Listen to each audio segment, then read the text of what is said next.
Hello again. My name is Nancy Boily, and I'm a speech language pathologist with 18 years of experience working with children through young adults with speech and language communication disorders, including supporting individuals who are nonverbal or minimally verbal. This is part 2 of a 2-part series called Working with Nonverbal Clients, Promoting Participation, Leading to Success. In part 1, we talked about the 10 most important components to consider when working with nonverbal clients.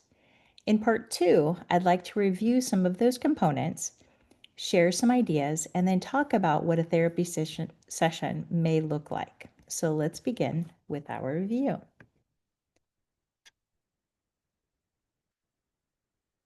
Number 1, build a rapport and follow the child's lead. Be consistent, flexible, and patient. Find out child's interests and likes or dislikes from parents. Join the child in their play rather than trying to direct it at first. And build on what they're doing. So if the child is stacking blocks, model up or more. This works because it respects the child's autonomy and builds trust, making them more engaged. Next one. Number 2. So using motivating materials or preferred items. So choose toys, songs, and games the child loves, like bubbles, peekaboo, or cause and effect toys. Use temptation techniques such as place a favorite toy in a clear box the child needs to request help to open. Why does this work? Because motivation drives communication. When kids really want something, they're more likely to engage. The next one. Play-based, not drill-based. So therapy is play-centered, not flashcard-based. Activities are rotated often to keep interest, and sessions are full of movement, sound, and fun. So some examples may include pretend play, feeding dolls, playing doctor, sensory play, water, sound, or Play-Doh, or movement games, jumping, rolling a ball, dance parties. Next one. Number 4, model, don't pressure. So SLPs and SLPAs model language or AAC use repeatedly without demanding a response. We accept attempts made to communicate, whether it be a gesture, a sound, a look, or a low to high tech AAC. This works because children feel more relaxed and willing to try when there's no pressure to perform. Number 5. Use routines and repetition. So children thrive on predictability. So we should use the same songs, routines, or books across sessions. Repeated exposure increases the chance that a child will join in, finishing a line in a song or reaching for a symbol.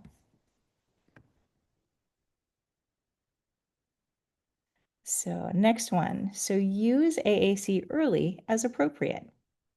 So introduce simple AAC tools, pictures, signs, or speech-generating buttons during play and routines. Model their use often so the child starts understanding how they work. Next one is near and dear to my heart because I love me some visuals. So visual supports.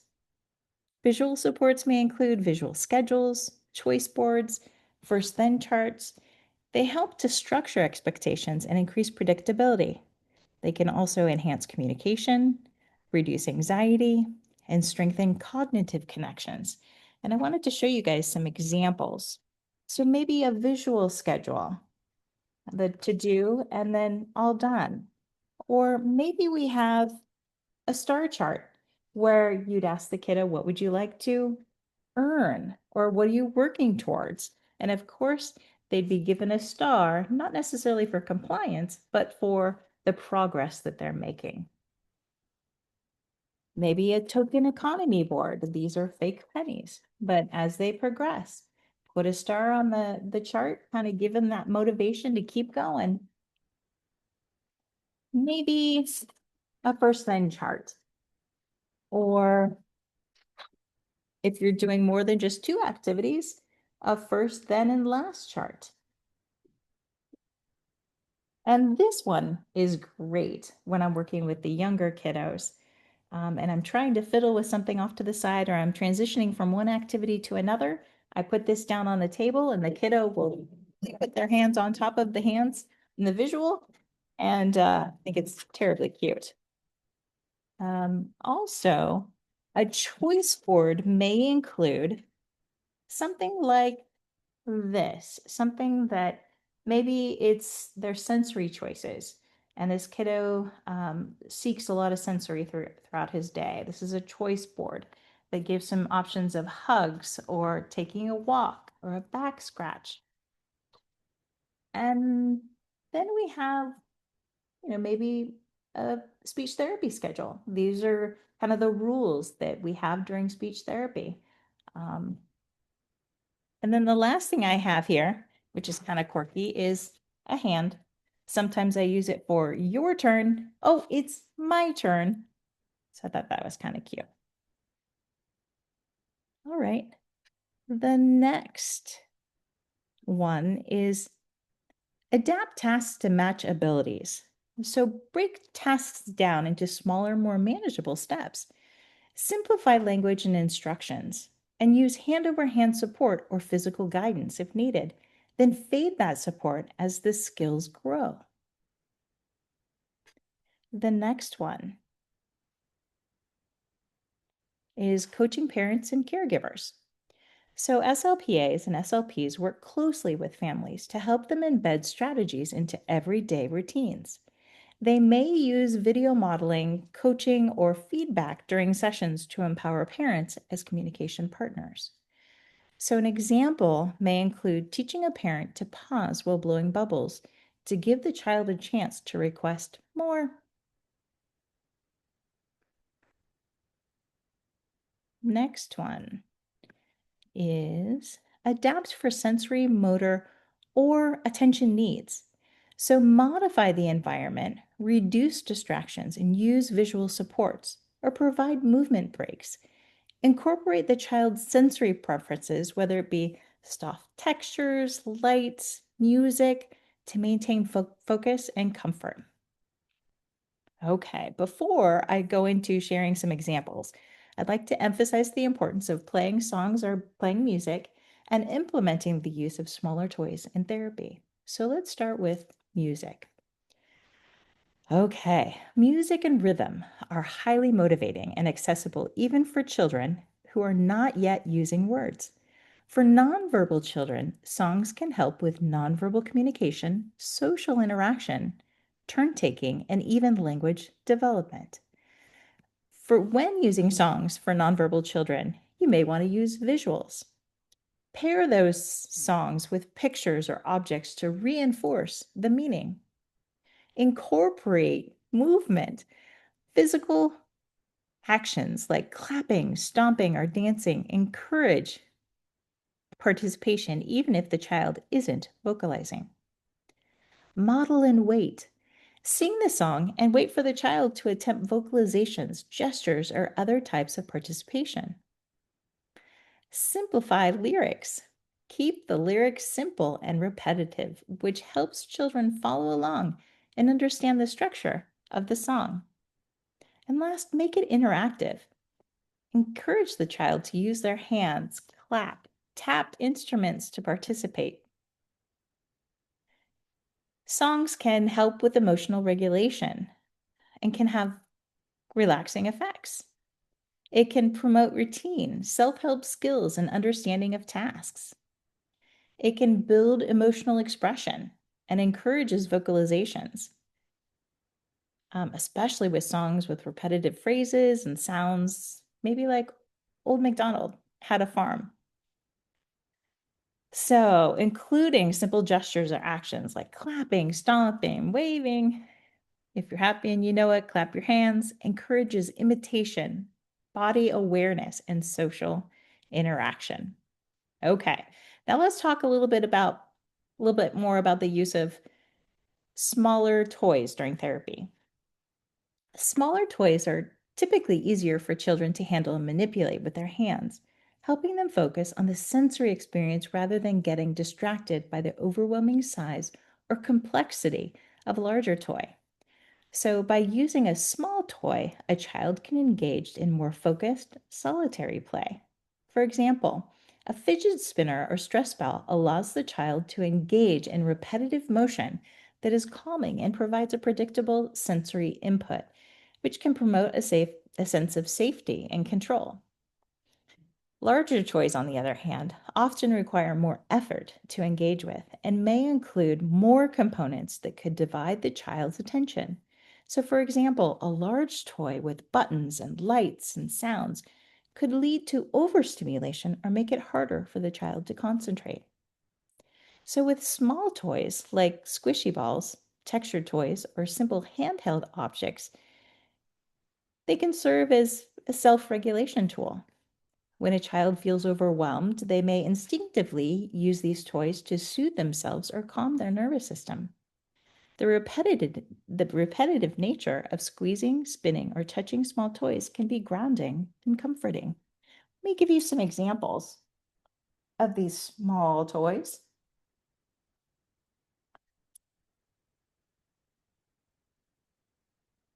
These are just a few examples. So we can give them a choice of a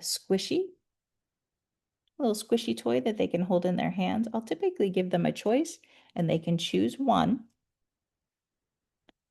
or a ball has a little bit of texture to it and you can also suction it to the table. So sometimes that's a little fun. Or these things where you can build upon them. Maybe I only give them a couple, but they can suction them to the table or they can keep them in their hands. You can also use squishy balls, not squishy balls, well, squishy balls, but but you could use a variety of different things. Um, and they could eventually, they could be helpful for the kiddos. Okay, so moving forward. So some example materials. Ah, we're not done yet. All right. So here's a list of specific child-friendly activities and games that boost involvement and early communication, especially useful if you're working with a nonverbal or minimally verbal child. So, okay, let's go through them. So we have bubbles. They're great for turn taking and requesting more and pop and joint attention. How about hide and seek toys with toys? It builds joint attention, vocabulary. Where is it? There. And problem solving. Music and action songs. Songs such as Wheels on the Bus, Itsy Bitsy Spider, Head, Shoulders, Knees, and Toes. The repetition and rhythm and movement help children participate and anticipate what's next. Maybe a tip for you. Pause before a key word. The wheels on the bus go. And wait to see if the child gestures, signs, or vocalizes. I typically use Spotify and choose some child-friendly songs, put them in a folder so I can access them quickly during therapy.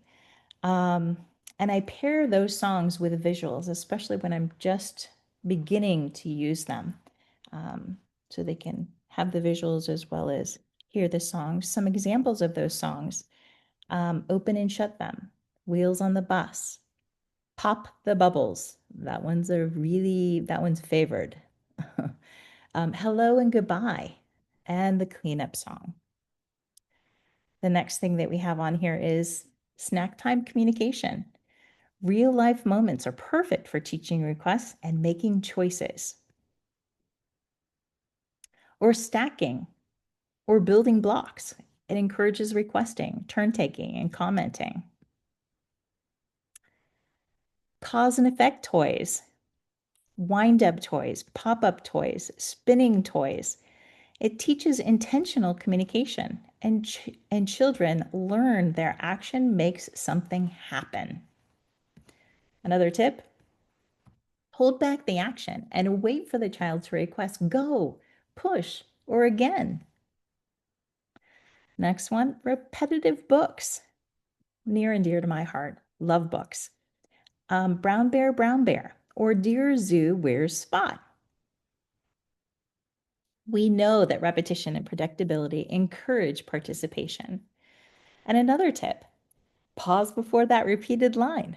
Point to pictures and encourage the child to touch or say the word using low to high-tech AAC. And the last one, mess-free art or sensory play. Some examples may include water painting or dry rice bins, dot markers. Sensory experience increase attention and engagement. It also promotes language use. So dip, splash, color, more, done. All of these words can be used with gestures, with pictures, AAC tools. So tips to maximize communication. Get face to face. Sit at the child's level so they can see your expressions and mouth. Pause often. Give them a chance to respond or initiate. Celebrate any effort. A look, a reach, a point, all are communication.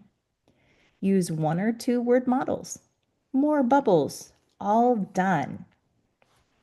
Okay, so now I'm going to move into how this may all come together in a 30-minute therapy sessions.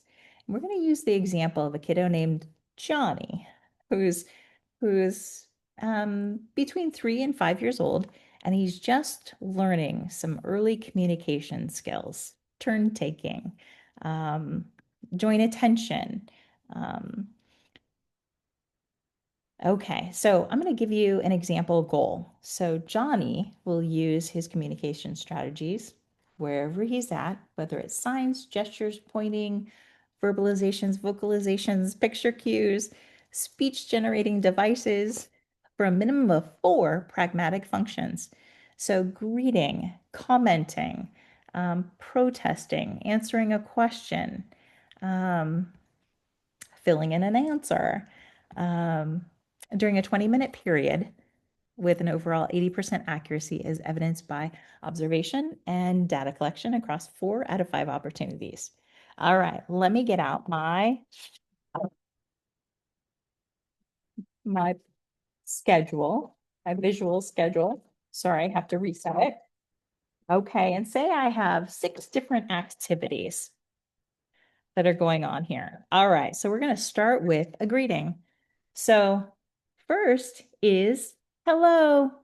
So I would play the hello song. I'd sing the song with the kiddos. I'd say, hello, Johnny, hello.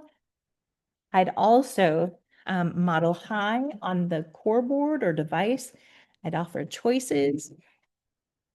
Why would I offer choices? That was weird.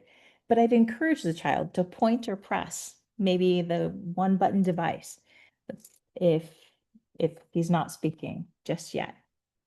Then once that hello is done, I'm going to move that from the to-do column to the done column. Next thing, I'm going to say next, we have music. So maybe I'm going to do music, Wheels on the Bus. I'm going to pair that song while I'm singing and we're doing those body movements. I'm also going to have a visual in front of this kiddo.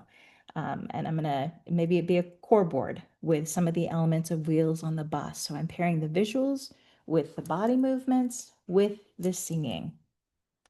So we would do that for, I don't know, 3 minutes. But once that's done, I'll say, oh, music is done. Now it's time for activity. So we would do activity. And you know what? I could probably go to the right slide here. But to go back, now it's time for activity. Today we have the book called Brown Bear, Brown Bear. Maybe I'd have the book or an adapted version of the book, and I'm going to read it out loud slowly. So, activity. I'm going to pause before repeating lines. I'm going to use the AAC, whether it be low tech to high tech, to model the words like look, see, bear, or more. The child can also touch the symbols on the core board to read along. So once that activity is completed, we're going to say activity is done. Now it's time for, choice of toys. So typically with the younger kiddos, I give them 2 choices of toys. Maybe this particular time I want to offer the tube or the caterpillar. So I'll give them a choice of one or the other. We're going to play for about 5 to 7 minutes. One activity that the kiddos love to do is playing bubbles. So when I have bubbles, I give them a choice of bubbles or pinwheel. I actually have an example of a pinwheel.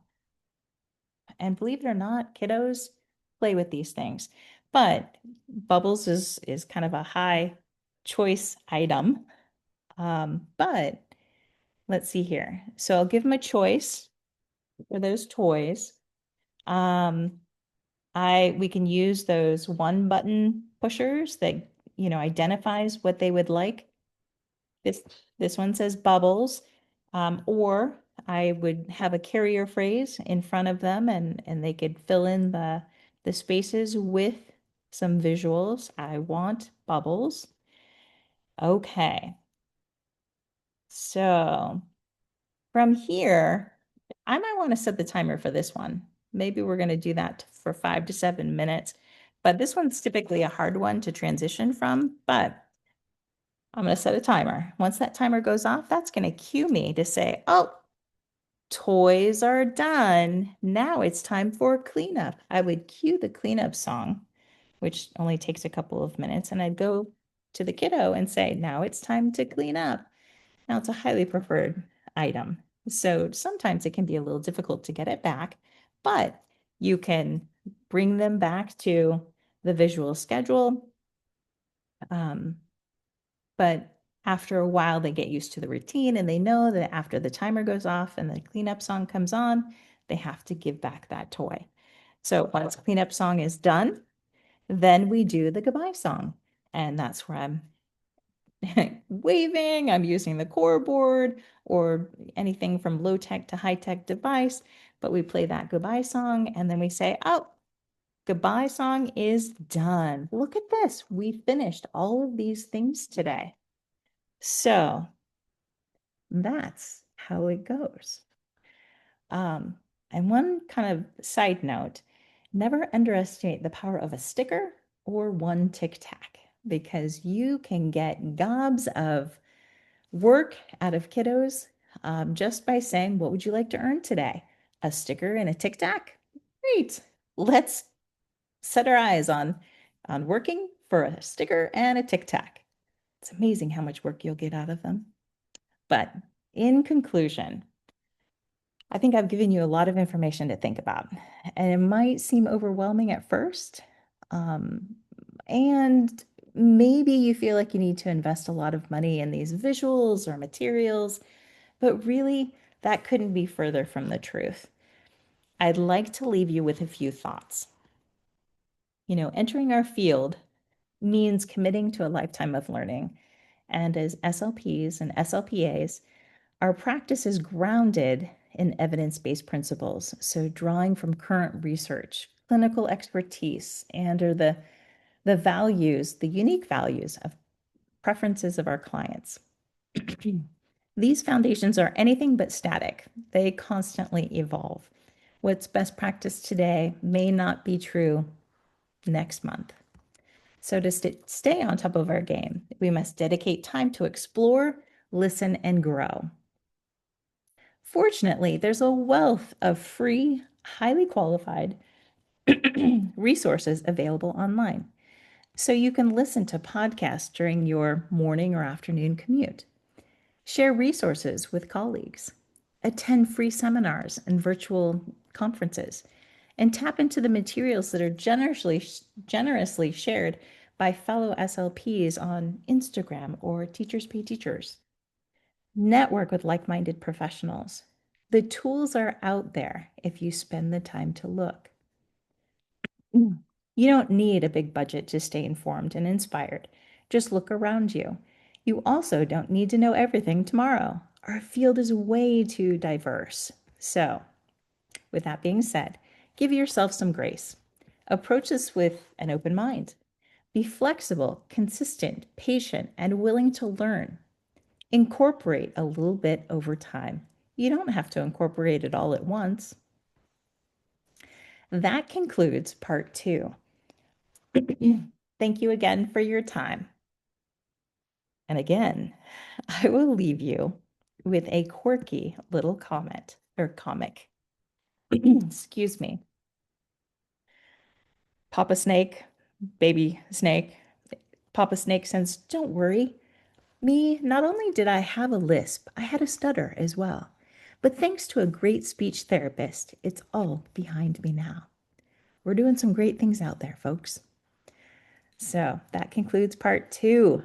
Until next time, take care of yourselves and each other, and goodbye.